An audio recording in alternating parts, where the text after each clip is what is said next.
Hey everybody, how's everyone?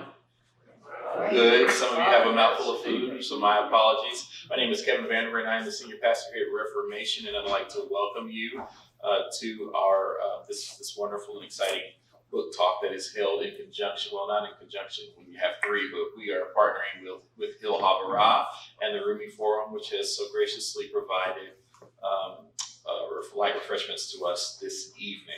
Just a little bit of logistics. If the gentleman's restroom is through these doors and right there on your right. Ladies' restroom is right here. Of course, you have water and things at the back if you need them. I think that's all I'm supposed to do. So without further ado, I'm going to introduce you. Oh, I did want to say, we're really excited about this partnership with Huda Abuarquob particularly and Reformation, because we're hoping that this is going to be a series, the beginning of a series of a long and wonderful partnership of programming. So without further ado, I'm going to introduce Rabbi Hannah Spiro, Rabbi of Huda Abuarquob. Thank you so much, Pastor Kevin. I am also really happy about this partnership, and I think that this evening's event is a beautiful representation of the coexisting and the learning together that we've been doing for years and are going to keep doing into the future. And I'm really excited to be introducing the moderator of this evening's discussion, because he is my childhood rabbi, Rabbi Jerry Serrata. He most recently was the executive director of the Interfaith Conference of Metropolitan Washington from 2014 through 2020, where he did some pretty wonderful work for interfaith cooperation, religious freedom, and human rights, things we'll be hearing about throughout the evening, I know. Before that, he was the founding rabbi of Shirat HaNefesh, a congregation in the DC area, Montgomery County, and before that, at Temple Shalom in Chevy Chase, where he was on the bima for my sister's bat mitzvah. He officiated my grandfather's funeral. Very an important person in my life. He also was the executive director of the interreligious organization Clergy Beyond Borders, director of the Hillel Foundation at George Washington University, the founder and chair of Rabbis for Human Rights North America, and the chair of the Board of Chaplains of George Washington University. He has received many awards for his communal work. He was named a Public Policy Conflict Resolution Fellow by the University of Maryland School of Law. And he was a senior rabbinic scholar in residence at the Religious Action Center of the Union for Reform, Judaism. His master's degree in Hebrew literature is from Hebrew Union College, and he has a Master of Sacred Theology from New York Theological Seminary, and, I didn't know this, an honorary Doctor of Divinity degree from Hebrew Union College. Right, oh, that makes sense, because it's been a minute. Okay, beautiful, yeah. So I am really excited to welcome him up to introduce the folks you also came here to see. Thanks, Hannah. Of course, the most important thing in that whole introduction was the first thing. I was Hannah's childhood rabbi, and I take credit for everything that she's done in this wonderful community, the Huda Abuarquob. And she and her family, all of her family, are wonderful humanitarians involved in conflict resolution, and somewhat particularly her father in the areas that we're going to be talking about tonight. And thanks to Pastor Kevin, who I've just met, I'm going to introduce both Rabbi Dr. Ron Cornish and Ibrahim Anli at the beginning, but I'll ask Ron a couple of questions. He's, as you can imagine, completely bored by giving the same book talk all over. So he wants it to make it as interactive as possible. So I'll ask him a couple of questions. He'll speak for 15 or 20 minutes, and then Ibrahim will respond. I'll introduce him to some extent in reverse order. Ibrahim and I worked together for, 10 years or so in this region. How long? when did you arrive at the Rumi Forum? So it was mid-2019. So it's only 4 years. Well, the COVID felt longer, so yeah. Yeah. So, but the Rumi Forum, if you don't know, is a very, very important organization that devoted to interfaith dialogue and peace building all over the world. The local branch is called the Rumi Forum, a beautiful name after the poet Rumi.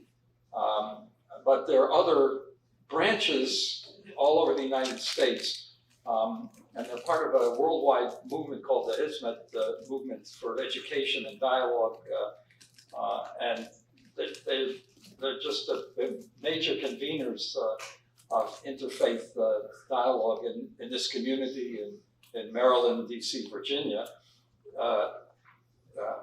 Ibrahim also, not so typical of people in his position. He, of course, in the movement is from Turkey. But he spent, I think, a year in Israel. 2 years? 2 years. 2 years, so that's why he speaks Hebrew.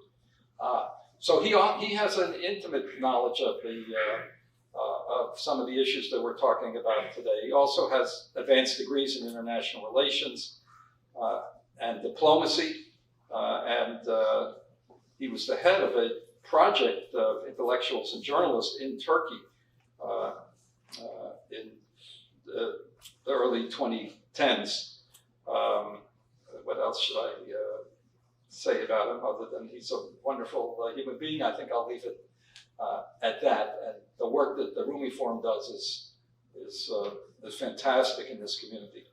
Ron Kronish, I know a little bit because we've been friends for 73 years, would you say? 72, 73. We grew up together in Miami, went to college in the same town, went to Israel in the same year, the same rabbinical school. And we ended up in the same field. You heard my work was in Interfaith Council here in Washington for the last 6 years of my career. But Ron, for 25 years, was the founding director and executive director of the Interfaith Coordinating Council in Israel. Since his retirement, he started writing books. He's written 5 books that deal with various issues of peace building, conflict resolution from an interfaith perspective. The most recent book is entitled "Profiles in Peace: Voices of Peace Builders in the Midst of the Israeli-Palestinian Conflict." So I'm going to ask him a couple of questions to get him started, and in 15, 20 minutes or so, we'll turn to Ibrahim. And then the more interactive we can make it, I'm sure it'll be more enjoyable for both Ibrahim and Ron. So this particular book is entitled "Profiles in Peace: Voices of Peace Builders." Peace builders is an important word because there are other concepts for conflict resolution. Profiles in Peace: Voices of Peace Builders in the Midst of the Israeli-Palestinian Conflict. The book is here, available for purchase for $20. And I wanted to ask him, why did you write this book? That's the first question. And I'm sure you'll also give us a little bit of highlights of 1 or 2 of the peace builders. The 3 Israeli Jews and 3 Palestinian citizens of Israel who are highlighted in the book, 3 men, 3 women. So why did you write it? Tell us a little bit about it. And because we're at the time that we are, I'm hoping you'll also say whether you still have hopes for the peace process or the peace building process that you've been engaged in for so long in your career. So we'll start with Ron reflecting on those 3 questions. I think we need to do it standing. The camera. Yeah. So, but The camera Yeah. turn. no, it's all right. I'll start. And you want to put it in? Put it in. Let's see. There we go.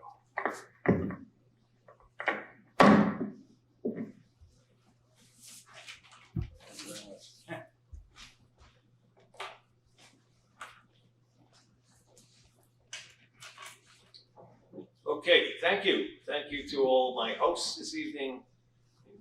including the Alliance for Middle East Peace, which agreed to co-sponsor this evening, the synagogue and the church, and of course the Rumi Forum, and Rabbi Sarada, who I've known for a long time. It's great to be with you and to share a few thoughts with you about this subject, which has been a big part of my life in recent decades. So, first a few words about why I wrote this particular book. First of all, I want to make for you a distinction between the peacemakers and the peace builders. I jokingly call it the difference between the lawyers and the rabbis. Okay, so the most of what people know abroad about the Israeli-Palestinian conflict, and I suppose in this town in particular, is what I call the A story, the story of the so-called peace process, the political security issues. You need that closer? Okay. Better? Oh, let's see. Okay, whoops. Okay, I think I got it now. Is that better? Yeah. Okay.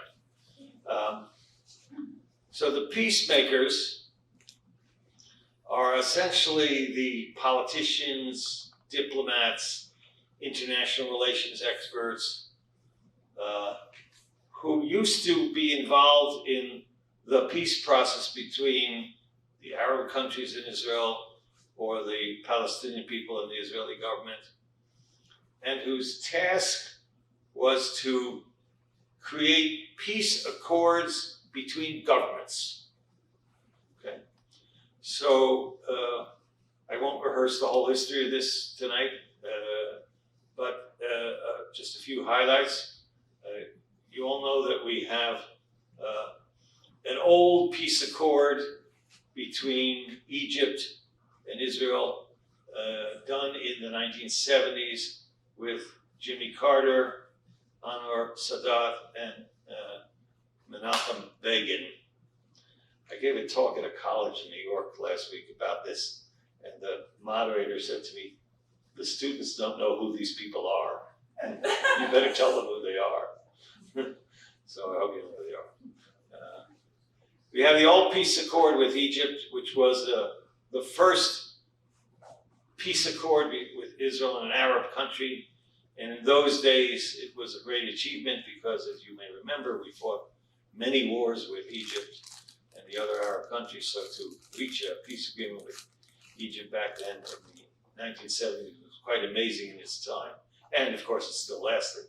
But of course, the great breakthrough was the Oslo Peace Accords, where for the first time the Israel government and the government of the Palestinian people, the PLO, signed some historic accords, which led to creation of the Palestinian Authority and many other things. And the 1990s was full of peace agreements between countries. There was a peace momentum. There was a peace agreement with Jordan in 1995 after Oslo. So if you can imagine, I was living in Jerusalem in 1995, 1994, 95, and we had a peace agreement with Egypt, peace with the Palestinians on the way, peace with Jordan. It was what we Jews call Yemei HaMashiach. It was the Messianic era almost. And I remember we did a project for 3 years with a Palestinian group. You probably remember Ziad Abu Ziad. You remember Ziad Abu Ziad? And we called it Educating About Each Other in the Era of Peace. 1993, 1995. And in the last year, after Rabin was assassinated in November 1995, we called it At the Beginning of the Era of Peace, because we realized we weren't quite fully there yet. In any event, there were many peace accords. The last one was signed in 1998 here outside of Washington in a place called Wye River plantation, which I think I read is an Aspen Institute place. And it's called the Wye River Memorandum. And the Prime Minister of Israel at that time, who signed the accord, anybody know? Was the same guy who's Prime Minister now, Bibi Netanyahu. I carry around, this is the pen he used when he signed the agreement. And when I get back to Israel, I'm going to give it to him and remind him, you did sign an agreement once with the Palestinians. You could do it again if you had the will to do it. At any rate, 1998 was the last peace agreement signed between Israel and the Palestinians. So we've had almost 25 years now with no political process. I don't know if they still write about it in the Washington Post anyway, because a lot of think tanks think there's a political process, but there isn't one. Okay, I'm giving you the shortcut here. So the politicians, diplomats, lawyers, and those folks have stopped their work, essentially, or they've put it into the deep freeze. The reasons for that are long and complicated. We can talk about it if you want during the question and answer period. But the fact is, there hasn't been a peace process for many years. The most we've had is negotiations about the peace process or how to get people back to the table. But we haven't gotten them back to the table in any way significant to have a significant peace process. So we in Israel and Palestine live in a region which now has what I call political despair. People don't believe that their leaders have any good ideas of how to resolve the conflict. Now, side by side to that, there was a movement in Israel, as there is in many places in the world, called peace building. What do we mean by peace building? The peace builders are people on the ground. I jokingly call it the rabbis. Remember rabbis and lawyers? Rabbis, priests, imams, youth workers, educators, social workers, psychologists, women's groups, all kinds of groups in what we call it civil society, the NGO community, whose task is not to redo the peace process of the politicians, but to create the atmosphere from the grassroots up where people can learn to live in peace together. Okay. This work is not, in my opinion, very well known abroad, or in Israel, but certainly abroad, because it doesn't make the headlines. Why don't we make the headlines? We avoid scandals, and we don't kill people. So it's hard to get in the newspapers that way, unless maybe you get the back page sometimes. So this, I wanted to shed a light on peace builders, people who are working for peace on the ground every day in small, medium, and large ways that are largely unknown in the outside world. And I want to give these people a voice. So I chose to, in this book, here it is, Profiles of Peace. You can pick it up afterwards. It's also free on Kindle, if you're Kindle Unlimited. The peace builders who I talk about are people who've been active in grassroots peace work for many decades, most of them. And I don't want to talk about all of them because I don't have time, and then you won't buy the book. So I'm going to talk about two who are some of my favorites, who I think are important to highlight because of what they're doing. The first one I'll talk about, I usually do this on Zoom so you can see, but there's a rabbi here, down in the bottom left line, Rabbi Michael Melchior. Rabbi Michael Melchior is a unique, modern Orthodox rabbi who came to Israel, as many Jews did, from outside of Israel. He came from Copenhagen. As a young man, he studied in yeshiva in Jerusalem. And when he was a young student, he began to meet people in the religious peace movement of its day called Netivot Shalom. and he began to get involved in these things. But later on, he founded a religious peace party called Meimad. In 1999, he ran for the Knesset, his party, and they got 1 seat. So he merged with the Labour Party, led by Ehud Barak at the time, and became a minister of the government. 1999, 2000, those years. It was the years of Camp David II and high hopes for a peace agreement, which failed. But he engaged with Palestinians and began to meet them and learn their narrative. And then in recent years, now it's more like a decade or two, he has founded a project which he calls the Religious Peace Initiative. And his theory I find very interesting and compelling. He says the folks who did the Oslo peace agreements in the early 90s were Tel Aviv secular academics.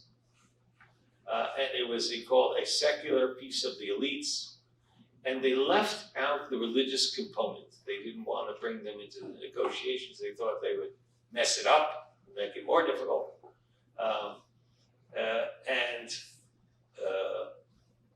So he said that he would go to work and find religious counterparts, Muslim and Christian, among the Palestinian people in Egypt, in the region, in all kinds of other places where he's not allowed to go, but he went anyway. And he has met and developed ties in this religious peace initiative, which are showing a new promise of peace from people who you wouldn't think would be interested in peace previously. Rabbi Melchior keeps this movement going to this day. He's in the category of what I call persistent peacebuilders. Those are the ones who don't give up when this lousy government or this terrible government gets elected. You don't know anything about this in America, do you? But he keeps going anyway, and he and his forces keep this idea alive of reaching out to large numbers of people who he feels have been left out of the process. The second person I want to talk about, highlight briefly, and I don't do this only because my friends from Olmep are here, but I do this in every talk I do, you should know, is a woman named Huda Abuarquob. Huda is a Palestinian woman who lives now in the village of near Hebron, Dura, near Hebron. And she's got an amazing story. I can't tell you the whole story because then you won't want to read her chapter, but a few highlights. Huda was a young teacher who knew English well in the early 90s, in the heydays of Oslo, when the Palestinian Authority in its early years was cooperating with the Israel government on many things. And they noticed her and they said, oh, we want to send her to represent us at various meetings in Europe with Israeli educators. Because remember, the early 90s was the era of peace, we thought. And she begins to go to Vienna and other places where she meets Israeli Jews for the first time in her life. Prior to that, like most Palestinians who live in the West Bank, the only Israeli Jews she knew were soldiers who she met at checkpoints, and they weren't in a dialogical mood most of the time, and settlers and soldiers who would come into her village at night. So she didn't have a positive attitude. But when she began to meet Israeli Jews in the context of peace-building work and cooperation, it changed her life completely. So she went abroad and she studied in America, not far from here, Eastern Mennonite University in Virginia, where she studied with John Paul Lederach, a famous scholar of conflict resolution, and she wrote her thesis on Judaism, Islam, and Christianity, what they have to say about peace, at an Eastern Mennonite University of all places. And she spent more time in America, worked in San Francisco on a program called Abraham's Vision for several years. Finally comes back to Palestine, and she lands a job with this organization called Alliance for Middle East Peace, and she's the regional coordinator for all the activities of a great variety of Israeli and Palestinian organizations that you haven't heard of who are working for peace on a daily basis. So I met her and interviewed her several times and wrote up her story in the book. And what she told me and what I learned myself, she said, you know, that we have now on our website, you can check it out if you don't believe me, something like 160, is that about right now? 160 organizations, large, small, middle-sized, some in the region, some from abroad, some were Israeli-Palestinian, some were Israeli only, some were Palestinian only, and growing all the time, who are promoting the idea of peace building and advocating for peacemaking at the same time, all the time for many years in quiet ways, often below the radar and without much publicity. So I said, wow, that's amazing. And she's bringing these folks together in Jerusalem. And I asked her, how are you doing? How are you doing now? In the context of the current government in Israel and in Palestine. She's very critical of her own government. Interesting as well. She said, I'm keeping going full steam, and the movement is growing all the time, and we're doing what she calls capacity building for other organizations to grow this movement and make the grassroots stronger. And Avi Meyerstein is with us, is working, and others in OMEP on an international fund to bring more money to this field in Israel. Things are really happening. I said, really? I have to tell more people about this. So I just told you that. Okay. So those are two examples. And because I want to keep my time short, all of the 6 peace builders I write about, 3 women, 3 men, 3 religious, 3 secular, are people who have been active for peace in many different ways, some more political, some more educational, some spiritual, and none of them have given up to this very day and are full steam ahead. Okay, one last thing before I stop, and I'll answer the question that Jerry asked me. It's a question I've been asked many times, particularly in my talks abroad. Is peace possible? Okay, so it's a hard question to answer, but I'll tell you 2 stories to give you the answer. For 11 years, we had a program in the organization I ran called Face to Face, Faith to Faith. We did it with cooperation with Auburn Theological Seminary, a Protestant seminary in New York, and a Jewish group in Denver called Building Bridges. And we sent from Jerusalem Palestinian and Israeli Jewish youth to a summer camp in Brewster, New York. And the organization brought young people from South Africa, parts of the US, and Northern Ireland to this 2-week summer camp. And then we would spend the rest of the year working with them locally. And one year I happened to be in New York, and they were having their annual fundraising dinner. So I attended, and they interviewed on the stage 9 graduates of their program under a huge banner that said, peace is possible. So I asked some of the students, some of the participants in the program, when it was over, what did they understand that sentence to mean? And they said, well, we just spent 2 weeks in this camp, see, with blacks and whites, Protestants and Catholics, Israelis and Palestinians, and God knows what else, and we really got along. We really lived the dream. I can prove to you that peace is possible. We just did it. So they had what I call a non-political understanding of the concept, of what I call a peace-building understanding. But they were really with the program. And many of these people go on to become active in various groups afterwards. The second story I want to share with you is a story from Senator George Mitchell. One year, I was invited to a church in New York City, St. Bart's Cathedral. And I was interviewed there by the rector, like tonight, and we came to some discussion about what I referred to earlier as the issue of political despair, because it's been around a long time. And all of a sudden, in the back of the room, Senator George Mitchell, actually I had met him when I came in, and I didn't know he was coming into the room. He's sitting in the back, and he raises his hand, and he says to the director, "Can I make a comment?" That's what I call a Jewish question. So the director said, "Of course, Senator Mitchell." So he got up and told the following story, which I later read in a book of his that I bought at the church. He's written several books on his life as a peace negotiator. You all know that Senator George Mitchell, among his many achievements, was the negotiation of what's called the Good Friday Agreement in April 1998 between the Protestants and the Catholics in Northern Ireland. It was an agreement he worked on for a few years. A very complicated agreement, of course, because there'd been a lot of hatred, fighting there, terrorism and counterterrorism for many decades, similar to the Israeli-Palestinian conflict in some ways.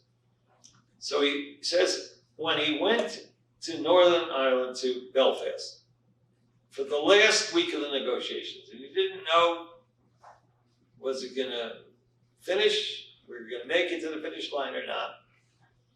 He arrived on a Monday morning, and there's a headline in the Irish Times that says, new poll, 84% of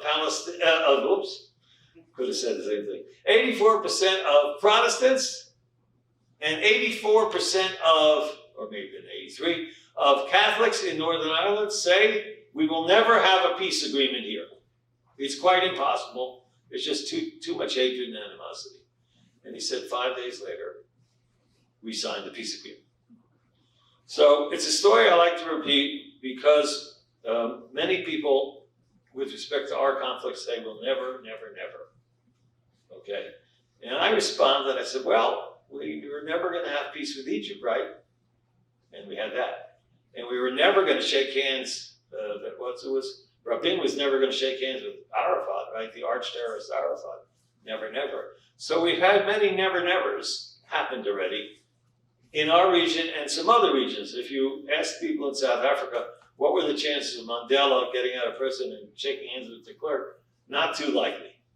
So my thesis on this matter, and with this I will close my remarks, is we should never succumb to the never, never people about a peace agreement in Israel. I think it's possible. It's not likely tomorrow or this week or this government, but it's not impossible. Most people know the contours of it. We won't go into that now unless you want to. But it is possible, and with a little bit of hope, and we keep that hope up, and a lot of work on the ground, top down and bottom up, I still am among the people that believe it's still possible.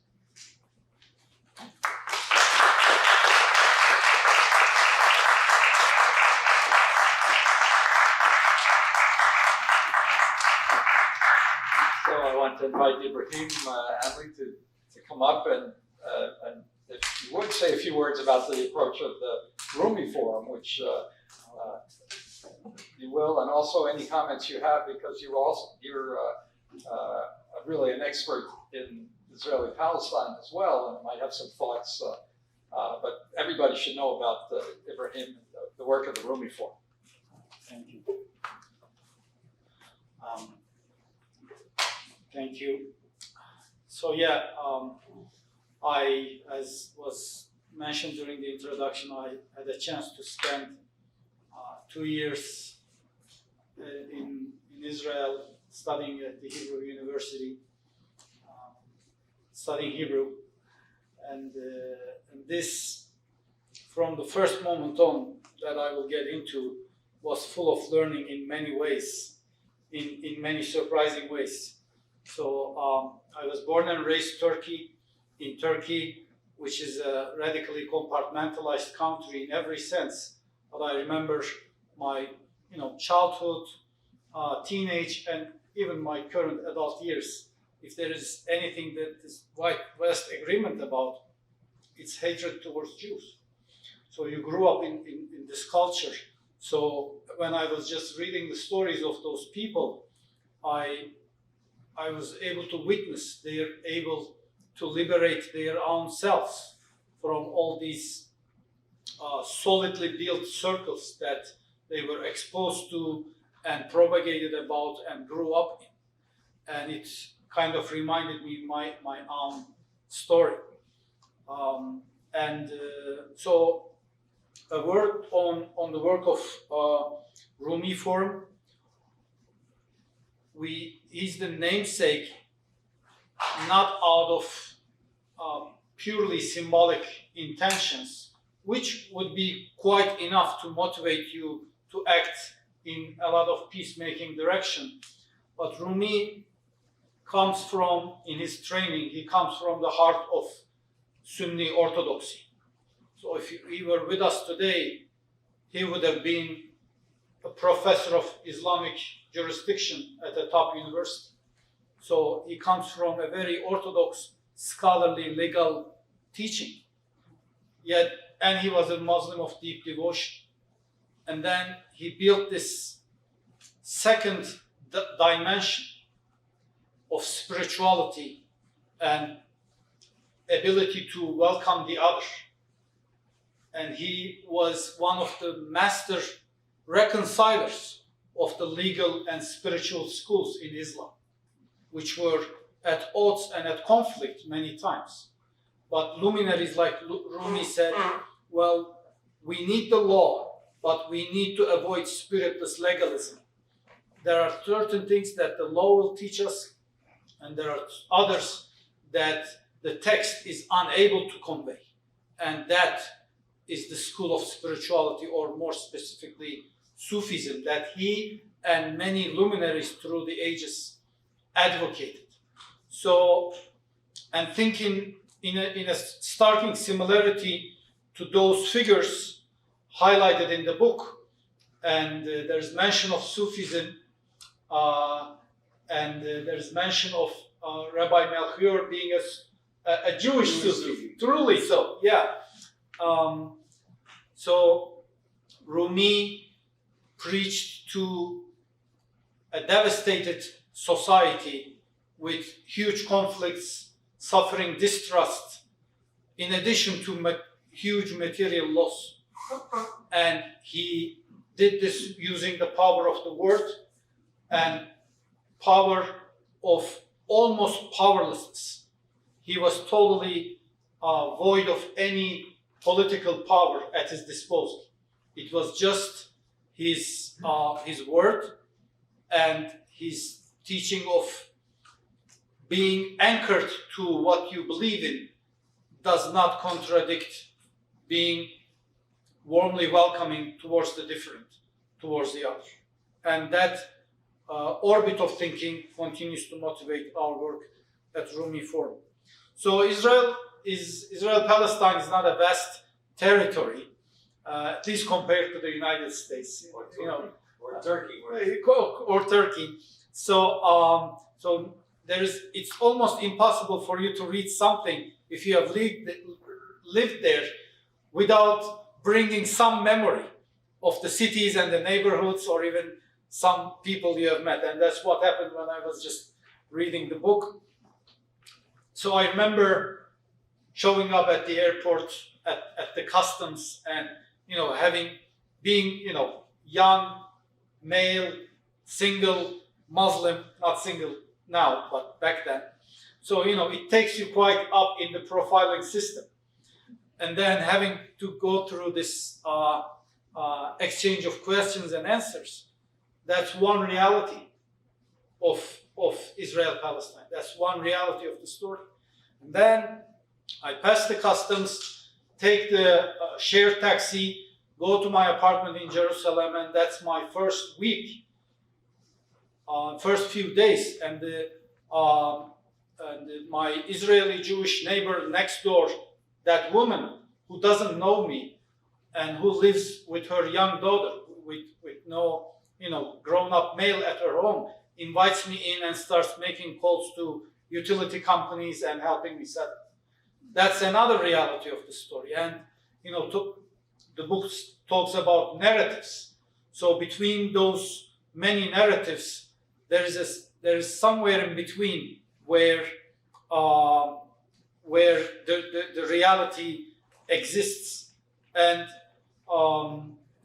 then again, during that same week, I am welcomed by a peace builder, Eliyahu McLean, and through the alleys of the Muslim quarter of Old Jerusalem, he takes me to Sheikh Abdulaziz Buhari, another great pioneer of peace, who is not with us anymore. And again, this is my first week still. So I just go through all these, and all the headlines and all the superficial stories that only travels along the headlines collapse within the first few days. And then the rest is full of learning, but that would be just too long. So there's this shared characteristic I want to reflect on about these people. They are, as highlighted in the chapter about Professor Dajani, they are advocates of courageous moderation. So it's easy to escape to your extremes and to your comfort zones and to your own realm, where whatever you believe is unquestionably right and unchallenged. But it's very difficult to be border transgressors. You will be disliked by your own tribe and maybe approached with suspicion by the other tribe. So I'm in interfaith work for quite some time. I know how it feels like. But I observe the shared characteristics of these people being courageous border transgressors, and before all, they have stories of, in different versions, in my understanding, they demonstrate stories of self-liberation, bringing their agency, and saying that this is how I was told, but this is how I believe it should be. And these people, as Rabbi Ron mentioned, they are not kind of the people who would plan to give up. And you see that shared orbit and shared characteristic just traveling across the many stories shared in the book. And one last thing on the very first question, why this book was written. So there's one layer of information that the peacemakers, we read about the peace makers, the technocrats and the decision makers, who at best of their performance will secure an arena for us for the contractual. They will give us something contractual that we can rely upon, that we can build upon. But in this story, and I don't think we have many exceptions around the planet, this is one step, and then what you need the next is the relational. And that's what we do at Rumi for. That's what these people were trying to achieve. And looking at each of their stories as a different window of the same few decades is quite illuminating. These were headlines in one layer of knowledge, but these were all their stories, trials, and tribulations that they had to travel through in this other layer. So this book, thankfully, does a great deal of justice to this understudied, underheard element of the relational endeavor, and its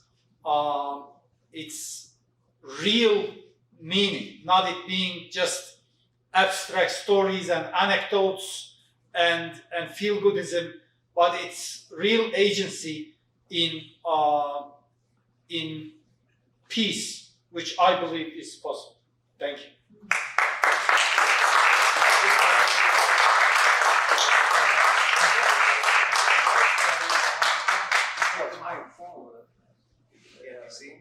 The question is whether it can be seen.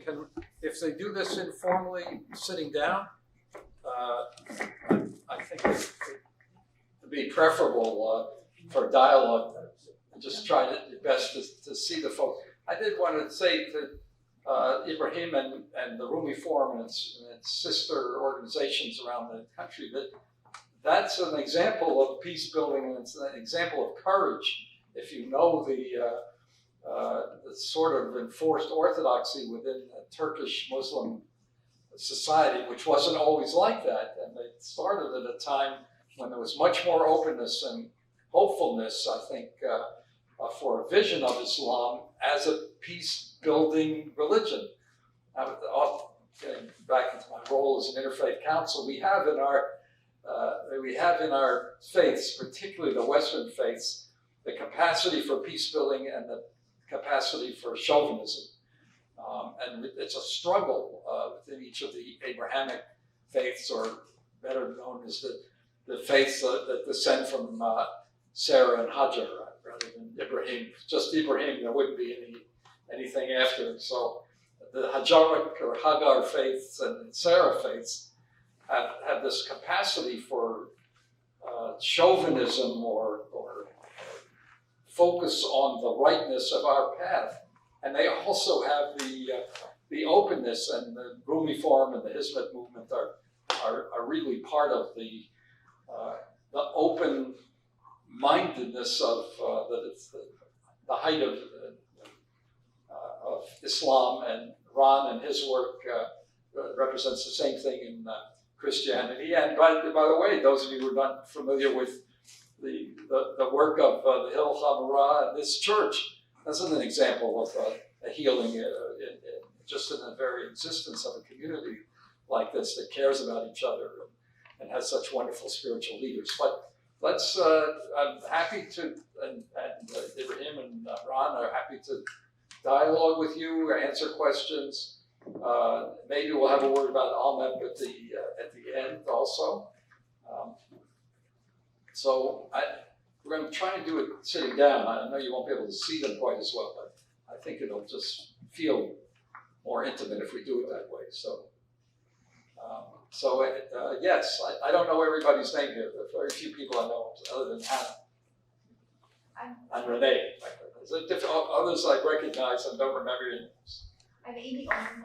I teach at Georgetown Law School and I'm working in the Well, maybe I can move it. or you can The board should be long enough to. Yeah. It's just stuck. I want to, people have to stand up and we can get it to you. That's better.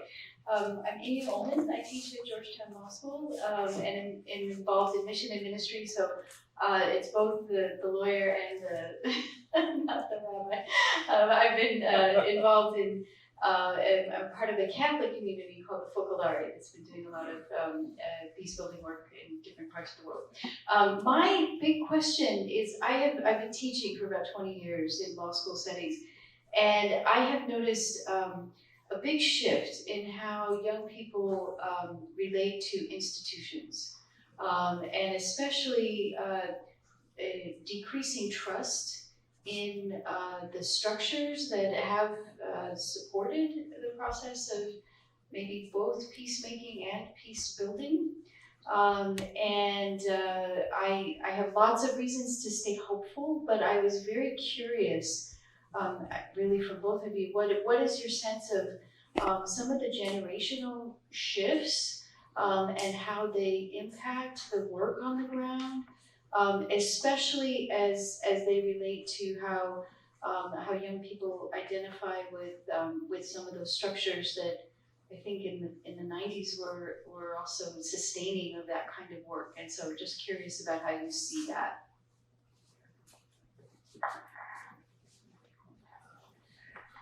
So the organization that I led for 25 years did a lot of work with youth and young adults. We had a department that was led by a terrific young woman for 7 years, and we did several important programs. It was, from my perspective, the most important work we did. And I think that the young people who came together, that meant Palestinian Arabs and Israeli Jews meeting each other for the first time, which was for most of them new and revolutionary and so important in their lives, helped them seek out paths where they could do this.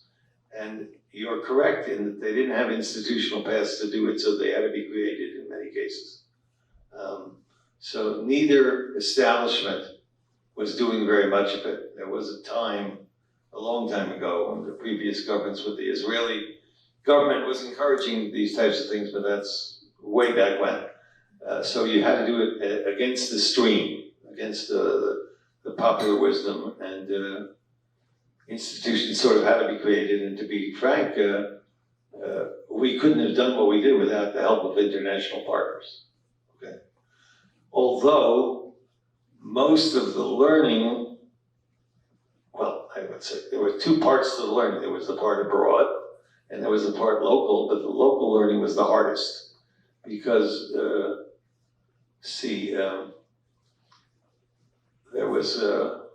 I was once part of a group from Dayton, Ohio, that came to Israel, and we went to the Knesset, and we met with a guy named Benny Begin, who was a Likud minister, the son of the prime minister, and he said to them, "This is the Middle East, not the Midwest."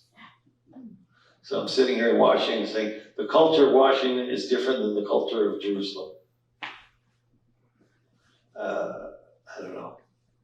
Maybe it's not so different anymore, but we live in the Middle East, which is a more generally conservative culture, certainly on the Palestinian side. So, but to shorten it, I think nothing is more important in my view than working with naive, hopeful, not burnt out young people who haven't seen and don't know all the failures of the last 25 years, unless they come to my lecture, and don't read those books, and still have some kind of hope for the future.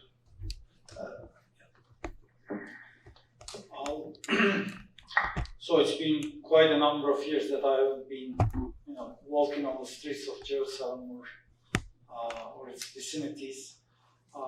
So my response will be quite anecdotal. But what I see largely in that part of the world is a negative mood with positive, hopefully, outcomes, which is fatigue. So the cycles and rhetorics of conflict, the conflictual reading of the world, particularly about between the Arab and between Arabs and Israel. There is in my understanding, there is a portion of youth in the Middle East, Muslim, Arab, who has a great sense of fatigue about that rhetoric, and who is not satisfied with it, and is in search for something new, more meaningful, something more satisfying. And this makes these interesting times quite ripe for creative attempts. So that's one segment of hope that I would like to highlight.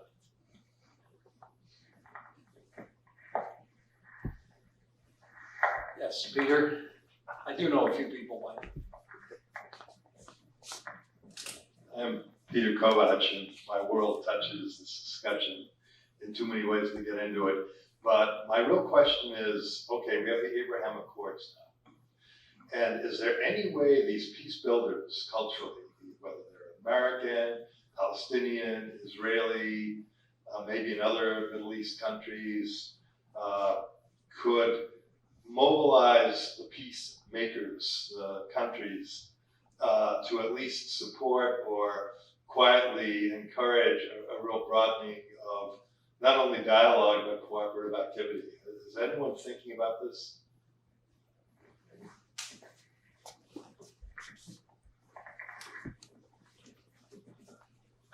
It's hard for me to give you a comprehensive answer because I don't know what everybody's thinking about with regard to the Abraham Accords. I'd just say a word if anybody doesn't know. The Abraham Accords were some accords reached with a few small Arab countries, Bahrain, the United Arab Emirates, sort of Sudan, and sort of Morocco. But it's mostly United Arab Emirates, a little bit of Bahrain. They were done at the end of the Trump era, Kushner, Trump, Netanyahu.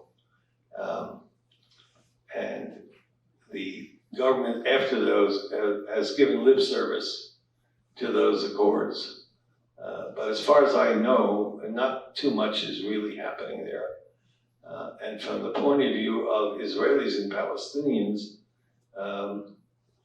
these accords are irrelevant because, and this is my reading, it was an attempt by these conservative governments to do an end run on the Palestinian problem and avoid it. And so they got lip service from the United Arab Emirates and so forth that, yes, you should also solve the Israeli-Palestinian problem, but they knew they didn't really care that much about it because business in Dubai was more important. So I don't think so. I'm sorry to give you a blunt answer. I don't think it's possible that from a, I don't know how to say hasbara, I don't want to say propaganda, we're going to call it, informational point of view, public relations point of view, the Israel government may be trying, but I haven't heard or read anything about it. It's mostly about tourism. Thousands of Israelis and Palestinians are going to Dubai now, and you can fly directly to Casablanca, but I don't think it really has much to do with peace, unfortunately, in my view. It was a business deal made by business people, but that's my own reading. Yeah, partly agreeing. So yeah, politics is no saintly business, and you know, it might be operating in the exact fashion that you just described. That wouldn't be too much of a surprise. We are advised to fake it until we make it. And looking at social media, I see this genuine layer of interaction, genuine wave of interaction, which basically didn't exist. Now it does exist. So, and it's between the demographics widely of these countries and the reality of Israel in a more civilian fashion. And again, you know, thinking of the political mechanics that you described, maybe that wasn't the immediate priority, but it is happening on social media and through culture, and this is happening through people. It's real. It has a pulse, and it will live its life cycle. We don't know where it's going to take us. So that's kind of between the more transnational outcome that I optimistically try to observe. And one other layer to this, hopefully sometime down the road, I hope will be those Middle Eastern or Gulf, whatever region is part of that accord, people starting making more frequent presence in Israel in various capacities, business, culture, other exchanges. Whenever I was asked about my experiences in Israel-Palestine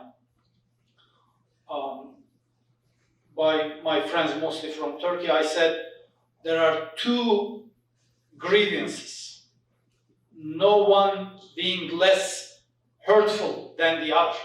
One, and again that's my reading, one is the sense of humiliation because of occupation, but the other is the sense of abandonment by the fellow Arabs in the Middle East. So these two feelings, in my observation, have been equally hurtful and traumatizing for Palestinians. So these contacts might have positive repercussions to hopefully bring relief to both these traumas. Of Israel and Palestine and be very depressed in terms of the statistical attitudes of the younger generation in both communities. But you could also look at the grassroots cooperation that some of the peace builders involved here. I was there with a group of rabbis in November, meeting with grassroots projects in Palestine primarily, but also one that's within Israel called Omdim B'Yachad, standing together. And it's mostly young people who stand together, Palestinian citizens of Israel and Jewish citizens of Israel, and stand together and work on a neighborhood by neighborhood basis, not in global politics of Israel, not party politics, but in community organizing and things that people who live in South Tel Aviv have in common, or where they're mixed neighborhoods. So but I think the most important instruction that we're receiving tonight is the difference between peacemaking and peace building, how they may interact. I love the way Ibrahim is sort of the fact that people are aware are becoming more and more aware of the fatigue with institutions, which is what your first people don't trust institutions, young people. Now, when did the young people, did we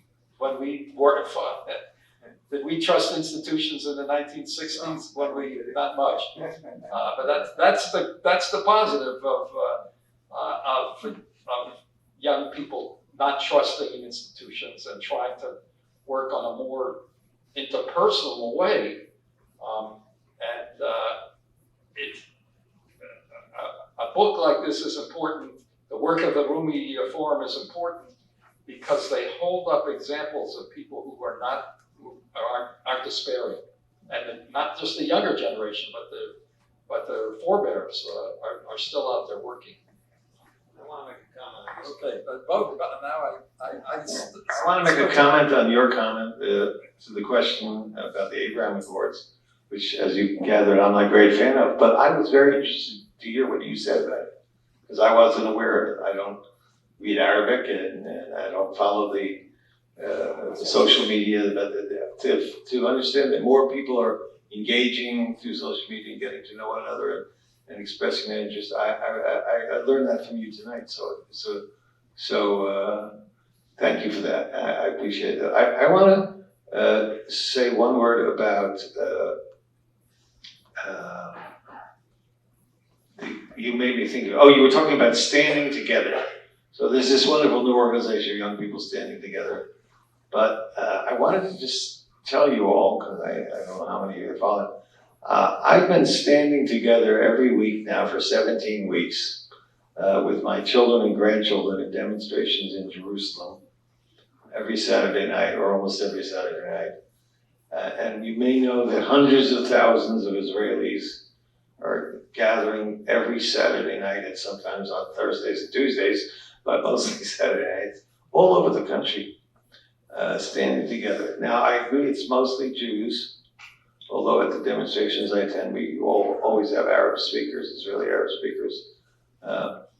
But this, what I call the resistance movement now, is very strong and a great sign of hope. That so many thousands of hundreds of thousands, including lots of young people who are organizing this thing. I go to this demonstration in Jerusalem, and this is like 25-year-old running the whole program. You know, she's up there moderating the whole thing, organizing it all. And I heard from one of my daughters that it was organized by a group of young educators. This is great stuff. And hopefully good things can come out of it for the next generation. And it reminds me, Jerry mentioned, of my student protesting youth in that. And it's even more persistent and dedicated, and people want and care deeply. So you know, this is we have a saying in Hebrew, "Me'az yotzei matok," from something bitter comes something sweet. You know that expression. So something good is happening, and in resisting this this terrible government we have.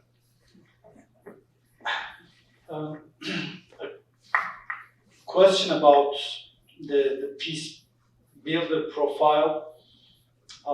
So I'll make a provocative statement first. Let's keep doing that. So I tend to argue that every Muslim is Sephardic with a little s, or Mizrahi with a little m.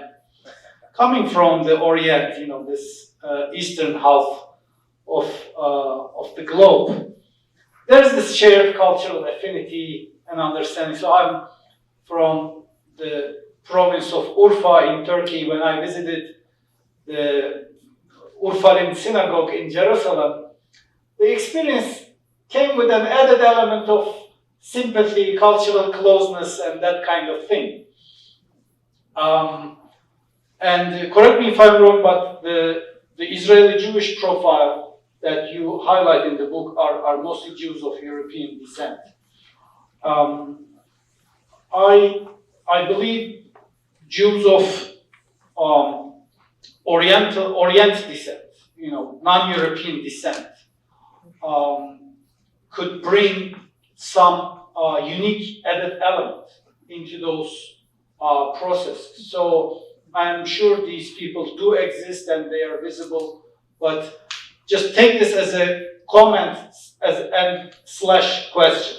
So, you know, how visible are these people? And what do you think about that potential I tried to highlight? Yeah, that's a great question, a difficult question. I believe the potential is there. It hasn't been used very much. There are a small number of, as you put, Mizrahi and Sephardic people involved in the peace movement in general and the peace organization. It's very much an Ashkenazi thing. I think you're correct in that. But I think partly what's happening in Israel is, to some extent, there's been a growth and a blending. So my Moroccan son-in-law, who's out there every Saturday night in these demonstrations, I don't know if he's Moroccan or not Moroccan. I don't relate to him as Moroccan anymore. You know what I mean? He's just a local, born Israeli Jew who cares about what's going on now. So, but I think the potential is there, and thought needs to be given to it. And I can understand what you're saying about the cultural confluence, but historically it hasn't been. It hasn't been part of it. And you're right to point out that all three of the, well, actually 2.5. The woman, Hadassah Froman, is Israeli local born, but her antecedents are Ashkenazi. So you're right. It would be hard to point to many Sephardic leaders of the peace builders. There's a question, please. This is Take more this. I can't believe I'm doing this, but this is the Jewish question that's actually, can I make a comment? Which is that I imagine, or what I imagine, what I believe is that a lot of like the issues that we see stem from intergenerational trauma on all sides of the conflict, and that for Jews of North African descent, Middle Eastern descent, like their personal trauma, intergenerational trauma, is often at the hands of other non-Jewish Arab folks, whereas Ashkenazi Jewish trauma is at the hand of other non-Jewish European folks. I wonder if that makes it harder for Mizrahi Jews to get into the peace building process in the same way that Ashkenazi Jews would. I wonder, like when I think of the bereaved parents, or I wonder if there are like circles like that are spaces, interfaith spaces for people of North African, Middle Eastern descent. I have no idea if that exists, but I just imagine it would look different than the way the larger / super Ashkenazi feeling peace building spaces were. Curious about that. It became a question. There you go.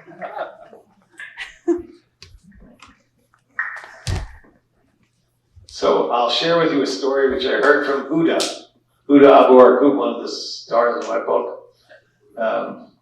So I asked her about the work she's been doing in the last few years, and she said, well, there's a group in Israel called Women Waging Peace. You heard of it, some of it? Yeah.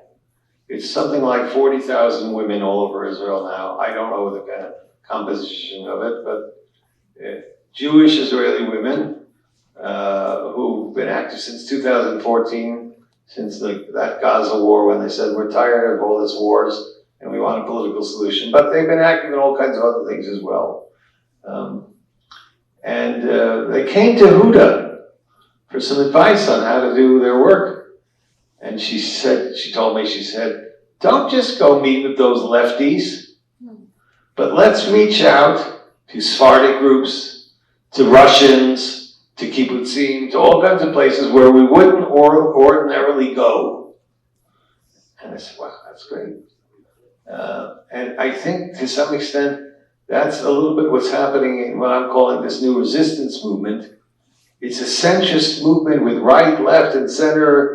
There are people who, when I walk into the demonstration every Saturday, there's a sign, or 10 of them, or 15, saying, there is no democracy with occupation. So they're there, the left is there, and then you come in, there's the center, and then there's religious, and there's right. So these people are meeting each other, talking with each other, they didn't talk before. So hopefully they include some Sephardim too. So we need to break down some of these barriers. And Huda is one of the best people at doing that. And reach out to all, there's this image that all the Russians are on the right because, they came from communism. And all the Sephardim came from Arab countries, so we know the hand of the Arab. I think that's an old thing already by now, the younger generation. I don't think they inherited that necessarily. There's another question. You have to come up and speak into the microphone. I think we'll make this the last formal question. I did want to, it's Avi, right? Might want to say like 2 sentences about Almet, and we'll make this the last question. But we'll be around for a while, and Rumi, I think there's still some food left. Thank you. Sorry. Say your name. My name is Elise Axelrod. I guess I'm an Ashkenazi Jew, but I don't know what that's worth, establishing that. But my question is to Ibrahim about, you mentioned a sense of humiliation and a sense of abandonment, and I was wondering, are these different groups of people with those two takes on the situation, or are they the same people feeling both simultaneously? Could you speak to them a little bit? Thank you. Very briefly, that's my understanding, observation of the mood that prevails among Palestinians. So it's this blend of dual trauma or dual pain that continues to affect those people and their behavior, their political behavior, everything. But I don't think it is one with this group of people and the other with this group of people. I see both pressuring Palestinian people as a general collective, as a general demographics.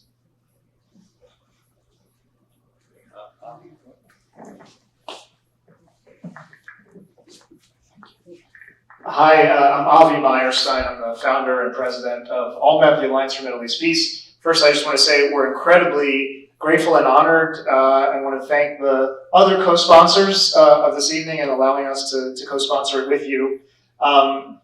I guess if I so much richness here, and I'm almost finished reading the book. I can tell you from that vantage point, you really want to pick it up and dig into it deeper for yourselves.